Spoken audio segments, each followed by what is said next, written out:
thank you. So the title of my talk is quite grandiose, toward the history of public study of Buddhism in modern Japan. So when Matt asked me like what I could talk about, of course, in relation to what I've been working on so far, most of what I've done in the past 20 years is the history of the study of Buddhism, like knowledge, formation of knowledge, academic knowledge about Buddhism in Japan. So I've been working on the early days in the Meiji period, the Taisho period, the wartime issues, and then more recently, I published in this the Kindai Nihon Shukyoshi volume the post-war developments of the field of Bukkyo-gaku, and I found out some very interesting things, like how the independence of India in 1947 impacted the institutionalization of the field of Bukkyo-gaku. So the Ito-gaku Bukkyo-gakkai, right, that we have today was formed in the post-war period, and actually in connection to this new position of India in the Asian continent, and of course, also the issue of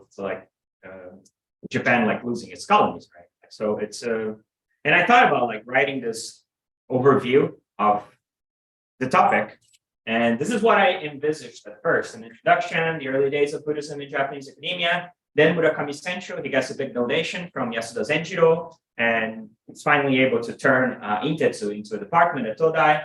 Then the 15-year war, and what I just mentioned about the post-war period. The thing is, I started writing in 10,000 words, right?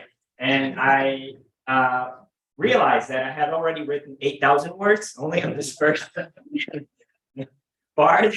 And then I realized I had no footnotes, no bibliographies, and this is not going to work. So I either change everything I'm doing and try to actually do an overview, or I can just focus on these early days and try to contextualize the kind of issues that these people were having at the time.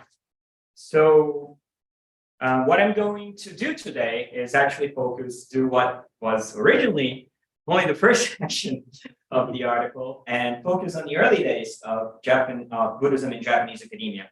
So the idea here is first, very briefly, but not so much, discuss why Buddhism at the University of Tokyo. Why did they come up with this idea of teaching Buddhism at this newly founded, mostly Western learning institution?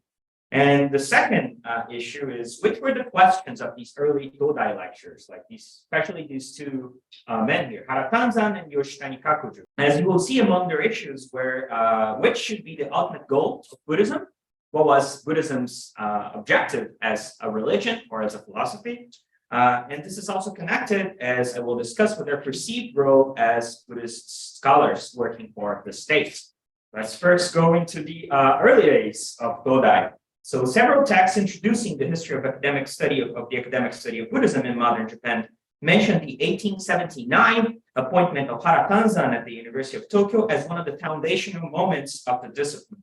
Hara was invited directly by the famous Kato Hiroyuki, then university president, to lecture on Buddhist texts. But before we get to that, I would like to say again a bit about the establishment of the university itself and the road leading to Hara's invitation proper. At the moment of this invitation in 1879, the University of Tokyo had been established for a year and a half by merging the Kaisei Gakko and the Tokyo Igakko, then two of the most important institutes of Western learning in Japan. Originally, the university was comprised of 4 schools: medicine, sciences, law, and letters. But whereas the medical school was a continuation of the Tokyo Igakko, and the schools of science and law were mostly an extension of the departments within the Kaisei Gakko, the faculty of letters, the Bungakubu, was an entirely new enterprise. So the department at the time of the creation, the Bungakubu, they had 2 departments, which they called very originally the first department and the second department. So the first department, the Daichika, had the history, philosophy, and political science courses, and the second one is the famous Japanese and Chinese letters, Wakan Bungaku. And it's a little bit difficult because Bungaku at this point in history is still not literature per se, so translating this is a bit of a challenge, but if you have any better suggestions, please let me know. And also something interesting here, the Seiji Gaku here, I translated as political science because it makes more sense, but in contemporary documents, they do provide an English translation, and it's political philosophy that they give. So it's all very philosophically centered. So this department, I think we can all agree that it's pretty much in the vein of what was going on in early Meiji days. But the second one, the Wakan Bungaku, at least so. So why Buddhism? Why this first? In order to get to that, like why this second department was founded? So Kato Hiroyuki, he himself gives this reason for founding the department. The reason for now adding right after the foundation, the Faculty of Letters, an entire department of Japanese and Chinese learning, is that under our current situation, such study of Japanese and Chinese things has become almost like the sparse stars at dawn. If we do not immediately establish it within the university subjects, it is possible we're unable to enduringly preserve this knowledge. Moreover, if those who call themselves the bachelors of Japan are familiar only with English learning but are unclear about Japanese letters, they shall be unable to truly achieve the essence of cultural progress. So, in order to achieve this essence, we also needed these bachelors, these Nihongakushi also needed to learn about both Chinese and Japanese matters. So, if almost a semester. So this was written. We lost the original for this, but it's reproduced in the Tokyo Teikoku Daigaku Gojun Enshi. But the thing is, if almost a semester after the establishment of the department, Kato still felt, as we can see in this quotation, the need for justifying the department's existence to the Minister of Education, we might surmise that some people were against it. We don't know exactly, but that would be my guess. Nevertheless, when the Faculty of Letters underwent restructuration about a year later, it was not the second, but the first department that was the most affected. Since there was apparently close to no applicants for history, but many interested in economics, the department name was changed from History, Philosophy, and Political Science to Philosophy, Political Science, and Economics. And again, this is Daigaku, I'm translating as economics, but in contemporary sources, it's translated as economic philosophy. So it's interesting. And so according to Kato, and yet another document submitted to the Faculty of Education, the history course's lack of popularity was essentially due to content. Since the department's main subject of the kind was Western history, students only had the opportunity to learn about the past of distant and unfamiliar places, according to Kato, these are his words, which they should also, while they should also be learning about the histories of Japan, China, and India, that is all nations of the Orient, Toyokaku. Nevertheless, since there was, according to Kato, no appropriate individual to cover that broader range of topics, the administration, the Toda administration at the time, had no choice but to close the history course for the time being. So there was no one at the time in Japan who could teach Japanese history. And then they, of course, I think this is just an excuse to privilege the economics department. So as we can see, things haven't changed too much. But note that only a few months before this departmental reform in January of 1877, the Meiji government also reorganized the Shushikyoku into the Shukikan, which was then responsible for drafting Japan's official history, the Seishi, in traditional East Asian terms. The bureau is pompously renamed Shushikan and placed directly under the control of the Great Council of State, the Daijokan, which had way more budget. This department employed people such as Shigeno Yasutsugu, who about a decade later would actually become Todai faculty members and play a leading role in the establishment of the University of Tokyo's Department of History in 1888. So at this early stage, it is curious to see that individuals involved in this type of state-sponsored historical writing were not even considered as capable of teaching domestic history, which might also have been due to the association between the academic discipline of history with specific forms of Western learning. So Kato seems indeed to have regarded this lack of education about the Orient, as he referred to, as a serious issue, as he took the opportunity to introduce a new discipline related to the Orient. On the occasion of this reform, the university introduced a class titled Lectures on Buddhist Texts, Bushokogi, which was placed outside both the first and second departments, which could be attended by all students independent of which year they were in that, first year, second year, they could all attend. To lecture on the topic, Kato invited Hara Nanzan, an individual then quite popular in the early Meiji Buddhist world, who originally advocated in the famous Bakufu-sponsored Shoheiko. Hara also received training in Chinese medicine, becoming a Soto Zen priest later in life. At the moment of the invitation itself, he was not, however, a Soto Zen priest. He had been asked to leave this position due to some political issues, but that's another story. So while scholars like Kimura Kiyotaka have speculated that this invitation to lecture at the newly founded university had to do with Hara's scientific perspective toward Buddhism, other scholars like Furuta Shokin claim that this hiring was mostly due to him being recommended by Kato Hiroyuki by Shimaji Mokurai. So actually, Sato Atsushi-san from Toyo Daigaku, like he recently pointed out to me, he hasn't been able to find where he read this, which is a problem that we probably have encountered before. But he said that he found somewhere that apparently Kato asked Shimaji Mokurai to become the professor, which makes way more sense. And at the time, Hara was actually lecturing to the Otani, to the Honganji Hayaba. So that's why he was probably invited, like Shimaji, I can't do this, too busy with the sectarian affairs, but please invite Hara instead. So this is probably what happened. And again, something happened, something that usually makes us happy as well. When we get new hires at our department. This happened at the early days of Todai as well.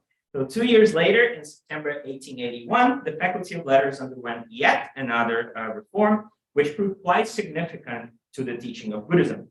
The philosophy course broke away as a department of its own. Political sciences and economics remained together as the second department, while Japanese and Chinese letters now became the third department. Although the teaching of philosophy was, up to that point, focused mostly on Western ideas, this reform now established within the newly created Department of Philosophy classes of Indian and Chinese philosophy, which became compulsory not only to students in the philosophy department, but also to those in the Department of Japanese and Chinese letters.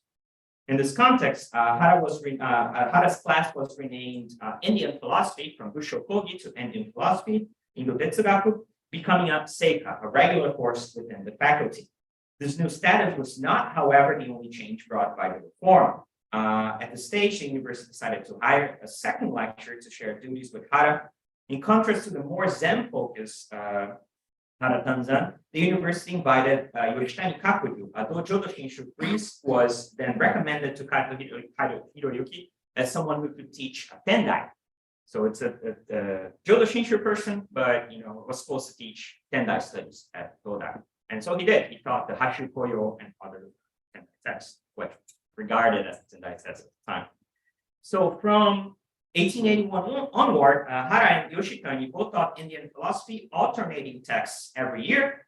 And together, they actually educated an entire generation of Meiji scholars from people who were directly involved with Buddhism, like Inoue Enryo and Kyozawa Manshi, to people who were not, but who got a very positive and were very much influenced by, especially by, for example, Kano Jigoro, like the founder of Judo. Like he was apparently one of the best students in Tanzan's class. He got all A's, and Tanzan regarded him very highly. And Ariganaga, who was a legal scholar and also an educator. So there's, of course, like this whole generation Todai had to attend their classes. I'll mention it a little bit later as well, but Nishimura Shigeki was already quite of a certain age. He wanted to learn more about Buddhism when he was envisaging his morality lectures. So he got special permission from Kato Hiroyuki to attend Hara Tanzan's lectures. So his ideas on morality were also very much influenced by Hara Tanzan. So again, one common concern for both Hara and Yoshitani was the redefinition of Buddhism in terms of new concepts such as philosophy or religion. As you all know, much has been published in recent years on the formation of the Japanese idea of Shukyo. So I'm not going to be going into that here, but you have your English, your Japanese sources, you have all your English literature as well. So there's quite a lot going on, and a lot has been written about the topic. But this question of whether Buddhism is a philosophy or religion, which we still find actually in popular works, right? You go on YouTube and search for Buddhism, is Buddhism philosophy or religion? Like, there's still quite a topic for some people. This became actually one of the pressing issues of the early Meiji days. So actually, the issue of how to represent Buddhism in terms of essence will also appear as a common preoccupation for both Hara and Yoshitani, though this preoccupation was manifested itself in very different ways. So Hara, for instance, represented Buddhism as a mind-centered intellectual system akin to what he perceived as modern science. This is a very complicated and controversial approach that we really shouldn't be getting into here. But fortunately, there are several recent great articles by both Yoshinaga Sensei and Justin Stein dealing with this issue. So I would like to refer you to these excellent papers. Despite, however, his understanding of Buddhism, Hara's understanding of Buddhism, the challenges he encountered were like those faced by his fellow priests. For instance, amidst his endeavor of representing Shakyamuni's teachings as a psychological method of overcoming ignorance, which is the way he depicted it, he also had to consider whether Buddhism was a philosophy or a religion. So in this sense, Nanzan was categorical in emphasizing that Buddhism was superior to Christianity due to its being ultimately a system of scholarship, agakumon, rather than a religion, which at this point in 1885, he still refers to as kyobo. So he translates religion at this point as kyobo. In this 1885 lecture, he asserts that while the goal of scholarship was gaining knowledge through evidence, religion was instead limited to just believing. Although he did admit that scholarship too required faith as a first step, this was only for this very first step, and the goal was not just believing, it was to reach a final stage beyond that faith, final stage of absolute wisdom, which of course the stage was beyond all belief in the supernatural and otherworldly beings. In insisting that learning and understanding supersede belief, and therefore painting his Buddhism as a doctrine focused on the attainment of wisdom, Nanzan felt himself in agreement with contemporary Western depictions of the religion. It is no surprise then that Hara became one of the earliest scholars to adopt, at least in part, the understanding of Buddhism proposed by the Theosophical Society. So in a very famous and quoted lecture by Hara Tanzan in 1887, he states as follows: with the separation of fields that took place in later times, generally everyone came to present Buddhism as a religion rather than taking the experiential as its basis. However, Buddhism does not take as its aim blind belief in ghostly realms like other religions. Alcott states, the word religion is most inappropriate to apply to Buddhism. Buddhism is a moral philosophy. I would quickly note that it is appropriate to call Buddhism a philosophy of the nature of the mind, Shinsho Tetsugaku. In any case, Buddhism is not something outside of the mind and body. It's translated by Dylan, Uber Stoda, and it's included in this volume. If you would like to buy it, please. There are many interesting translations by John Thomas and Jacob Stone and Hoshino Sensei as well. So the above, this quotation is in fact one of the first occasions that we can find Hara, and I went through his Zenshu multiple times, and this is the very first occasion that he uses the term shukyo, which, as you can see, he employs specifically to claim that Buddhism is not a religion. This is the first time he uses the term religion. So part of the ideas presented here by Hara are, of course, by Henry Steele Alcott, a native of New Jersey and first president of the Theosophical Society, who played an important role in the revival of Buddhism in Sri Lanka. In his best-selling Buddhist Catechism, first published in 1881, Alcott claimed that Buddhism was a scientific and ethical set of teachings, and therefore should be classified as philosophy rather than religion. Commissioned by Nishihonga Nizakamatsu Renjo and translated by Imanate Tosri, the Japanese version of Buddhist Catechism was well received by local intellectuals. As we can observe in Hara's text, this reception was, however, not entirely uncritical. That is, while both individuals like Hara and Olcott agreed that Buddhism was essentially different from Christianity, different from Olcott, Hara perceived it not as an ethical system, but rather as a type of psychotherapy able to unify matter and spirit.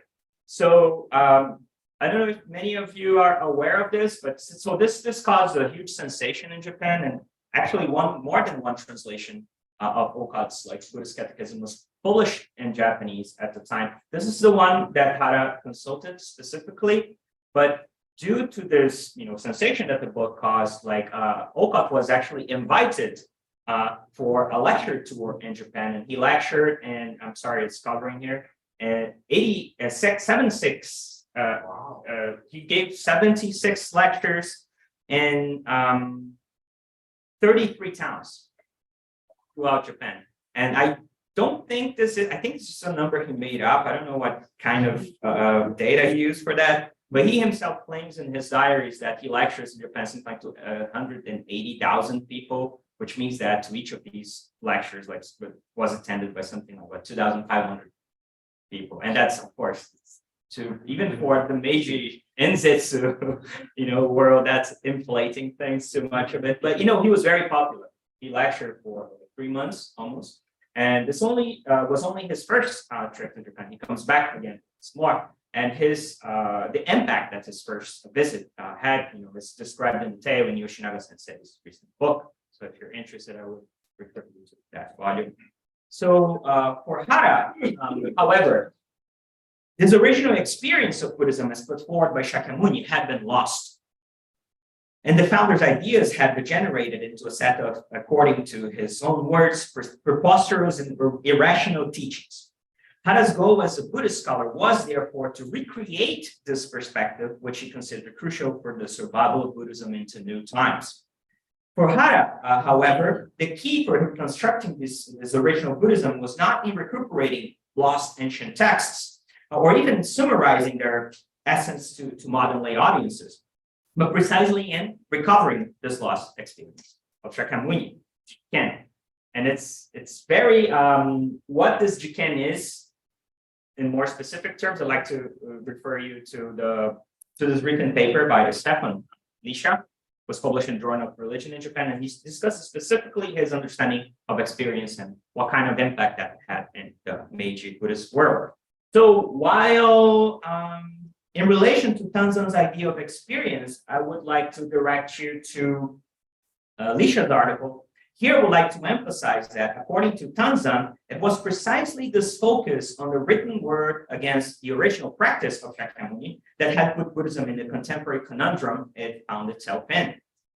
Hara emphasized that it had been due to unnecessary embellishment of these teachings of Shakyamuni by biographers and translators that arose so many different expressions, Shuju no Myogi, which caused Buddhism to abruptly stray into nonsensical and fictitious theories. This was also why, he continued, criticism such as that from the Shutsujo Gogo became so difficult to avoid. Often translated into English as emerging from meditation, the text referred to here by Hara Tanzan was authored by Tominaga Nakamoto and published in 1745. It conveys one of the most brutal anti-Buddhist critiques ever published in Japan, provoking Buddhist responses well into the Meiji years. In this text, Tominaga famously asserted that the Mahayana, essentially the only form of Buddhism found in Japan, had not been expounded directly by Shakyamuni Buddha, but was rather a much later development. Tominaga's work was particularly feared by late Edo clergy precisely because it was grounded on what was then perceived as an impressive knowledge of Buddhist scripture.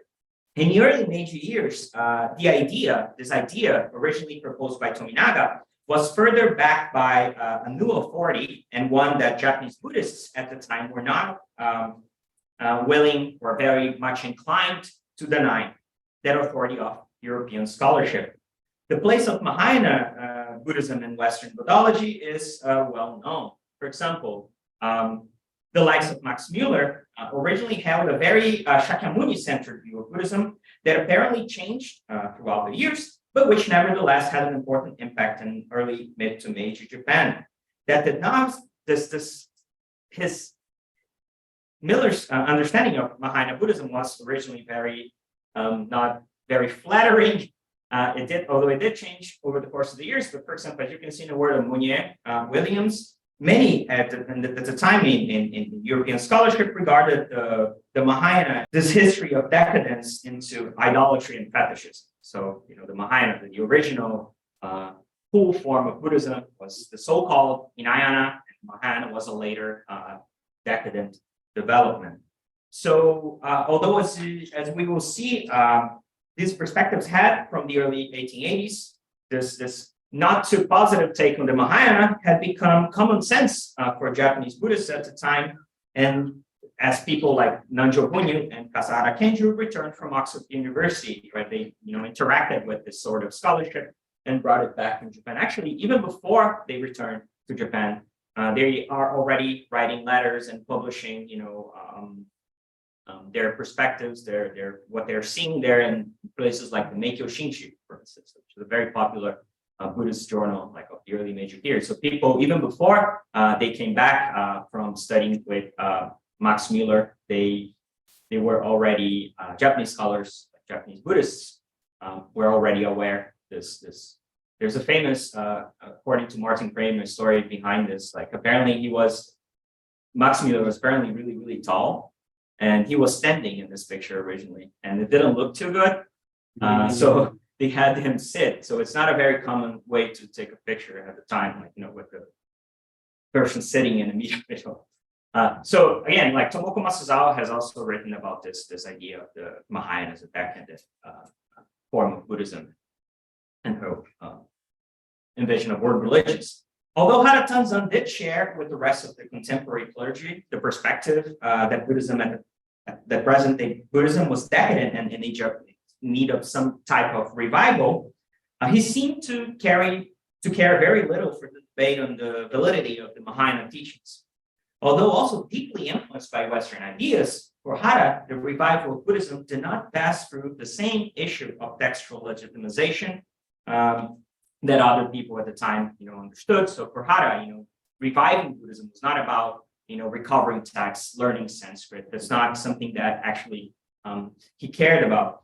But again, he always emphasizes this rediscovery of Shakyamuni's original experience, whatever that may be. In this sense, he was more or less of a lone voice, like no.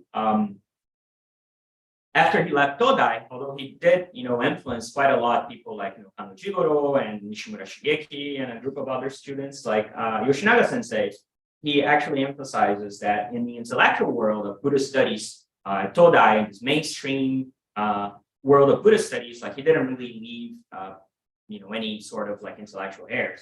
But you will find his influence, for example, like in these later movements in the Taisho period, like for example, the Okada reading techniques and so on. So I didn't even want to touch on that like today, but he had this idea that if you overcame ignorance, they had this very physiological understanding of it. If you overcame ignorance, you could become immortal. Like, so it's not a very, for him, it's all natural and scientific and so on, right? So we can understand to an extent why he didn't, not too many people were interested in his approach at the time. So his colleague, Yoshitani Kakuju, however, had a very different perspective, more text-focused understanding of Buddhism, which we can say, in a way, represented the contemporary mainstream and continued into the later years. So before we get into Yoshitani proper, I'd like to introduce you to, in order to have a better grasp of the debates that were going on at the time, I'd like to introduce you to this figure called Takahashi Goro, not Hoshino Seiji, Takahashi Goro. I think you all know Hoshino-san. So, and one of the, these works that I just mentioned, on the concept of Shukyo, the one authored by Hoshino-san, he actually considers the work of Takahashi Goro was a Christian scholar who, influenced by Western scholarship, wrote works of comparative religion. He also wrote Shinto, he wrote on Confucianism and many other topics. On Buddhism specifically, he published in 1880 Butsudo Shindon. It's interesting that he doesn't use the term Bukkyo yet, but Butsudo. New Theories on Buddhism, a text that would prove quite influential, receiving responses from several important Buddhist priests, including Yoshitani Kakuju, who I just introduced. According to Hoshino-san, Takahashi Goto understood the principle which contemporary science then attempted to clarify as overlapping with the idea of a creator God, which led Takahashi to believe that scholarship and religion should ultimately be in accordance. Although this harmony between scholarship and religion could be achieved by Christianity, that was not, however, the case with Buddhism, which was perceived by Takahashi as a religion with many unscientific characteristics. The impact of Takahashi's work was astounding, to say the least. After a privately funded first edition, this published in May 1880, it sold out very quickly, and a second edition was published in November of that same year by Jujia. Third, fourth, and fifth editions followed in 1882, 1883, and 1885, respectively, and the work also provoked responses, both direct and indirect, from the Buddhist clergy. One of these was precisely by Yoshitani Kakuju, who in his early career as a public scholar seems to have dedicated himself precisely to countering this view of Buddhism as a religion of emptiness, because this is how Takahashi presents Buddhism as a nirvana, nehan-focused religion that ultimately leads to emptiness. That's the goal of Buddhism, right? So unlike many of, as a recent convert to Protestantism, Takahashi agreed with many of his fellow Christians that a nation's idea of morality was informed by its religion. For him, Buddhism was not, due to its problematic essence, fit for this task. However, there was this ongoing issue of what precisely this essence was. And for him, again, it was the Nirvana. Unlike many of his predecessors, Takahashi did not take the usual Christian route of asserting that the Mahayana was an illegitimate form of Buddhism. In his case, it's interesting because what he did was quite the opposite. For the sake of argument, Takahashi asserted, for instance, that although the Mahayana scriptures had indeed not been preached by Shakyamuni, all different vehicles, and he lists three of them very interestingly: the Hinayana, the Pratyeka Buddhayana, the Chujo, and the Mahayana, equally sprung from his mind or intent. So it's a very sophisticated, argument that will be, in a way, represented by Murakami Sensho about 20 years later. That is, despite the centuries-long debate on the Daijo Bussetsu issue, it was useful for Takahashi to depict the whole of Buddhism as one single tradition, which, according to him, had this single ultimate goal, the attainment of the Neha, Nirvana. However, how could a religion whose idea was then the complete extinction of the self be fit to play the important social role of nation developing? Takahashi's argument was precisely that. It wasn't. And Christianity was. Christianity was so much cooler. So from 1884, Yoshitani Kakuju, that moment already 3 years into his work as lecturer at Todai, began publishing installments, one of his first works aimed at responding to the new challenge of producing a kind of non-sectarian Buddhist scholarship that could be taught at public institutions to students with the most diverse backgrounds.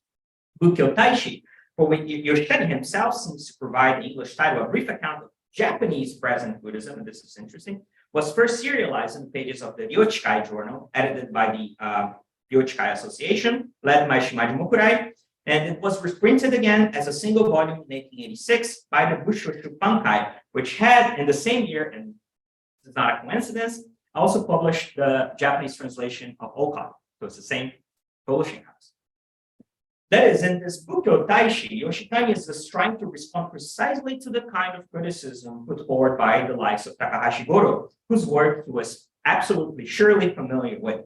Besides the many editions, many reprints of Takahashi's work, Takahashi's arguments were also heavily publicized in the pages of Meikyo Shinchi, which was then the most famous Buddhist periodical. Like, it was essentially read by everyone at the time. It was edited by Ouchi Seidan. It's a very popular journal. So he was absolutely familiar with them, especially if we take into consideration, the way he envisaged, like he goes on to envisage his own scholarship.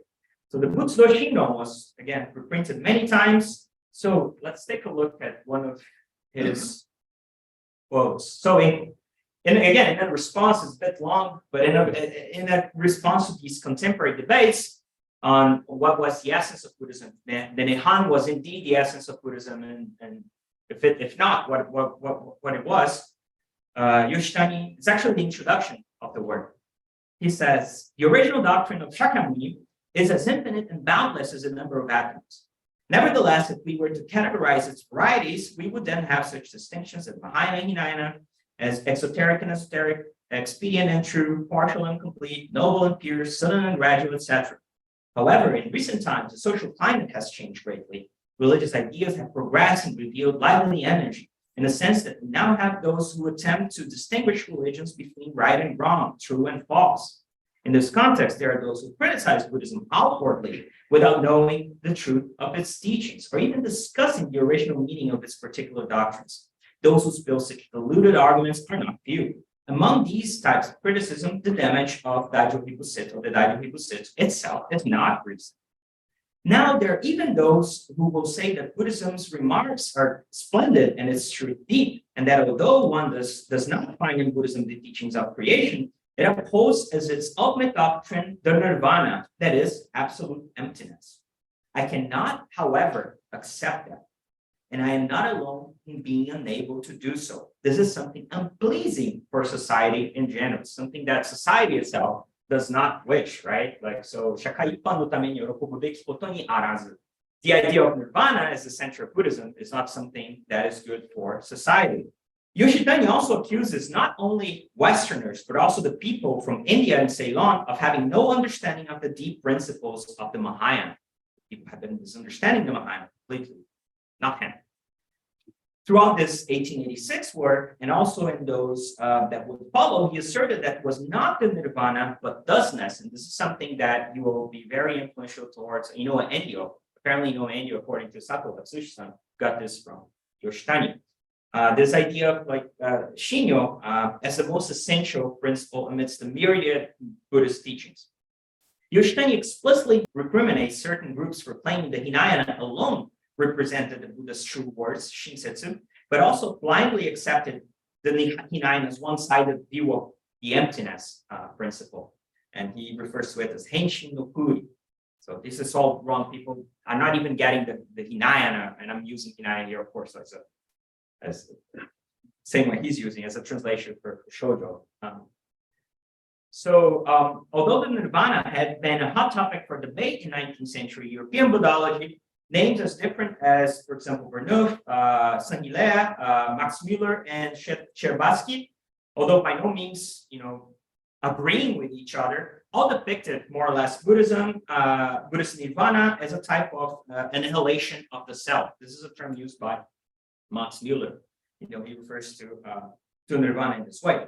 So this understanding of the issue was introduced into Japan first indirectly through the work of Christian converts such as Takahashi, and then in a more direct manner through the translation of contemporary European works.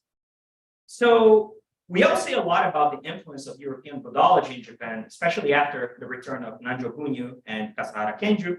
But do you have any idea of which was the first more or less complete work by Max Müller to be published in Japanese as a book, in book format? You had articles being published in Meikyo Shinshi and other journals, but the first ever work of Max Müller to be published in Japanese as a book, we might think, perhaps the introduction to one of the sacred books, volumes, or maybe part of his chips from a German workshop.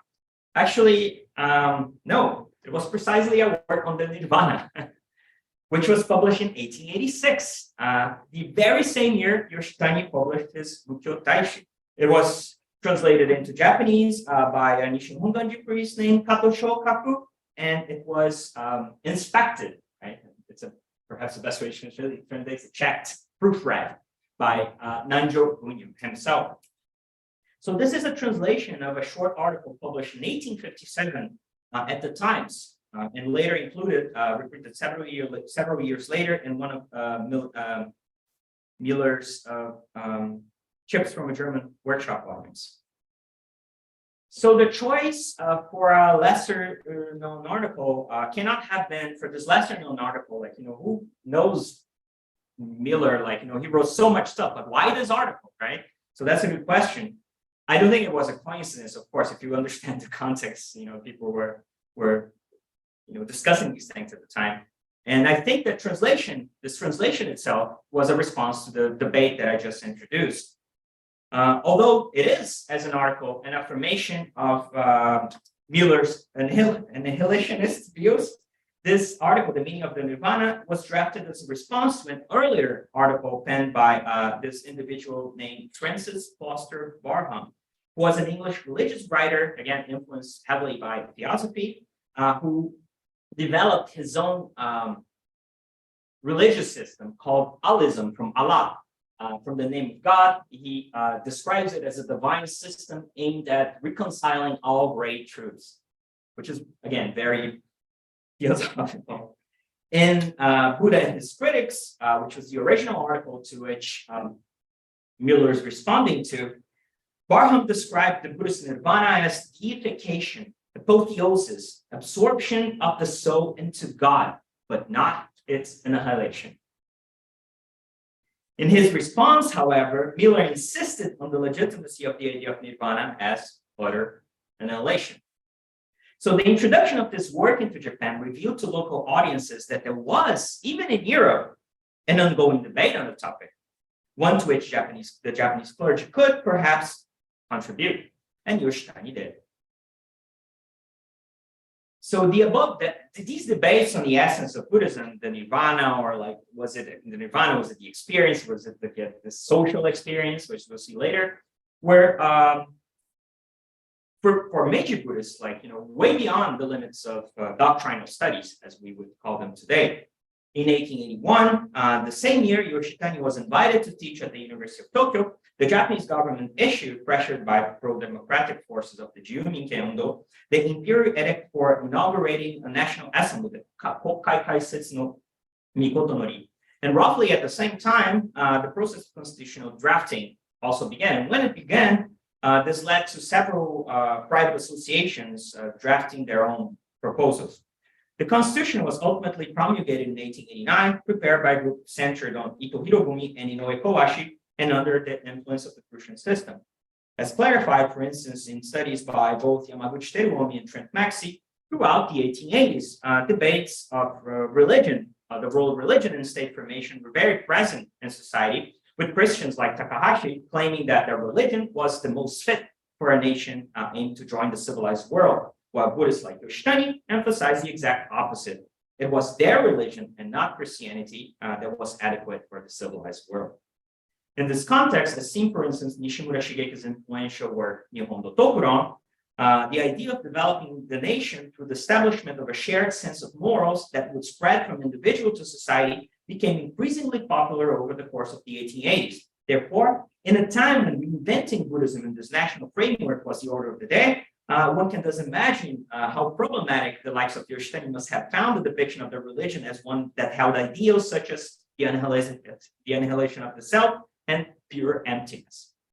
So Yoshitani's approach to the issue of Daijo Hibusetsu, and to whether or not the nirvana was or was not the core aspect of Buddhism, was different. Against what he understood as a more individualistic, Hinayana-centered perspective of Buddhism, he chose to emphasize the social element of his own Mahayana tradition. Or rather, we can say that his intention was less emphasizing the social aspect and more denying the anti-social component implied in the annihilationist view of the Buddhist nirvana. His interest in this issue should be read against this larger social background, and in other works published in the mid to late 1880s, he would take the argument even further. So let's take a look, for instance, in an article of his titled, Responding to Those Who Assert that the Mahayana was not preached by the Buddha. It was published in 1884, again, in the Ryochikai Journal, and it's a very interesting issue because this is more or less a who's who of Meiji Buddhism. Here you have Shimaji Mukurai, Nanjo Bunyo, Inoue Henjo, and then Yoshitani, like writing all on the same issue. This, again, text seems to have been very popular as it appeared many times later, And it was also included in his 1890 Bukkyo Soron, which was an elaborated overview of Buddhist doctrine, published not long after the end of his tenure at Tohoku Imperial University. It also seems to have been delivered many times as enzetsu, as a public speech. So, I mean, it would have been something with which Meiji Buddhists were acquainted with. In this text, Yoshitani interestingly asserts that the accusation that the Mahayana had not been spoken by Shakyamuni was, again, not without basis, nor was, he says, again, anything new. It had been going on since the Edo period, at least. However, he claimed that one could not extrapolate from the fact that the Hinayana was now the only type of Buddhism to be found in Southeast Asia, that it was then the closest to the original version. One thing was not connected to the other, according to him. So Yoshitani asserted that if humans indeed were, as most contemporary theories held, social animals by nature, then the type of self-interest proposed by the Hinayana was insufficient to serve as basis for a sound society. The Mahayana doctrines, on the other hand, to the point they were based on altruism, could provide the proper grounds for one to bring true benefit for society. According to Yoshitani, although the Buddha might not have directly spoken the Mahayana Sutras, not only their teachings had developed out of Shakyamuni's truth, but they were developed in accordance with human nature. That is, in a sense, it could, far more than the Hinayana, provide the basis for much needed social order and bring happiness to both the people and the nation. It was the Mahayana itself and not the Hinayana that constituted the true words of the Buddha, Shinsei no Bussetsu. So Yoshitani's rhetoric of a social Mahayana versus an individualistic Hinayana not only works as a response to contemporary nihilistic depictions of Buddhism, such as those, again, put forward by Takahashi Goro, but it also addresses the issue that, in terms of essence, Buddhism, as it existed in Japan at the time, was able to contribute to the nation's progress and civilization. This line of reasoning seems to have influenced the following generation. Murakami Sensho, who was to become, from September 1890, Yoshitani's successor as lecturer of Indian philosophy at the now Imperial University, proposes similar arguments in his Bukkyo Doto Shindo, published in 1888, about a year and a half before he gets invited to teach at Tohoku. In this text, Murakami provides a very, very lengthy discussion of Buddhist ethics vis-a-vis Western philosophy.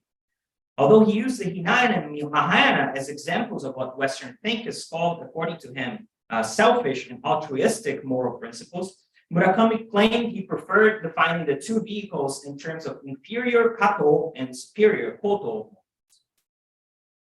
Note that this was not, however, the only occasion when Murakami's achievements appeared to emulate those of Yoshitani. A few months before he was invited to lecture at the Imperial University, Murakami published in January 1890 that what probably became his first bestseller, the Bukkyo Ikando, which this is represented again like an effort similar to that of Yoshitani in his 1886 Kyotaishi. Also quite similar to Yoshitani, in this book, Murakami claims that Buddhism is a religion because it practices morality, taking as its standards the teachings of Shakyamuni Buddha. So as we can see, Murakami too saw Buddhist consistency as connected to this issue of moral standards. So the question that they were asking at the time, in the Meiji period, Buddhists in Japanese academia reflected, again, larger societal debates, which circled around the same issue of what is Buddhism good for? According to Max Mueller, it was about the absolute nothing.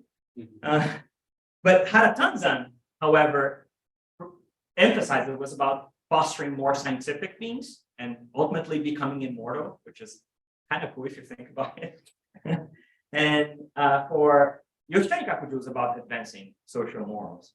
With that in mind, I think we can conclude that the early public study of Buddhism was informed by somewhat different, but nevertheless overlapping issues. The first was, in a sense, a continuation of late Edo trends. That is, the Japanese clergy was pressed to justify the doctrine against the criticism that the Mahayana had not been preached by Shakyamuni. Considering it pertained to the legitimacy of nearly the entire East Asian Buddhist tradition, this issue had, from the beginning, preoccupied Japanese priests. Yet, we can say that Buddhists were induced an even deeper sense of crisis after the late 1870s, when they realized that prestigious Western scholars made almost identical claims. The second demand was, as we also discussed earlier, related to how Buddhism could contribute to the improvement of social morality, and as an extension of this more individual enterprise, also for the establishment of Japan as a civilized nation. So they were both in different ways responding to these issues. Murakami Sensho, and then later the new hire, Maeda Eun, will take these issues into different directions, but that's a story I would like to continue in the next opportunity. Thank you so much for listening.